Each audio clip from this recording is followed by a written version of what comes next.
ये क्या बदतमीजी है? क्यों, क्या हुआ? आप भी जाहिल हो गए हो। आजादी मना रहा हूँ। इस तरह मनाते हैं आजादी? फेंक क्या उसे कचरे में। लेकिन मामा, जो मामा कह रही है वो करो। करतपी और झंडियाँ लगाएं। हाँ चलो। मत लगाओ इसे। लेकिन क्यों मामा? हम आजादी मना रहे हैं। वापस रख के आओ इसे। लेकिन मामा झंडियाँ तो लगाने दें। जो मामा कह रही है वो करो।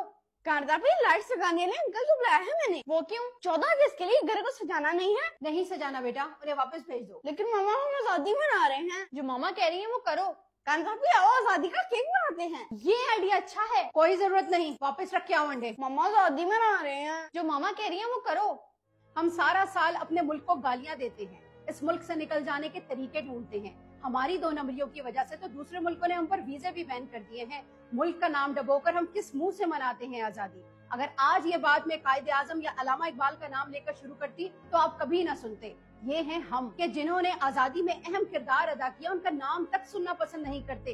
तो किस मुंह से मनाते हैं आजादी? 14 अगस्त के दिन हमें आजादी याद आ जाती है। हमने इसे वो दिन बना दिया है कि लोग अपनी फैमिली के साथ निकलना महाल समझते हैं। हर तरफ बाजों की आवाजें, केक कटिंग तकरीबात, चरागा और मोटरसाइकिल सलेंसरों की आवाजें, यहाँ तक कि झंडियाँ तो अगले दिन पाँव के नीचे या गंदे नालों से मिलती हैं। तो किस मुंह से मनाते हैं आजादी? खुदारा मत मनाए करे इस तरह आजादी जहाँ अपने ही आप से तंग हो, जहाँ अपने ही मुल्क के लोग खुद को महफूज न समझे। ऐसी कौम को आजादी मनाने का कोई हक नहीं जो साल बाद एक दिन मोहब्बत का जताने आ जाते हैं। नहीं है आपके मुल्क को आपके इस दोगलेपन की जरूरत, इसे जरूरत है तो आपकी मुखलिसी और दयानतदारी की।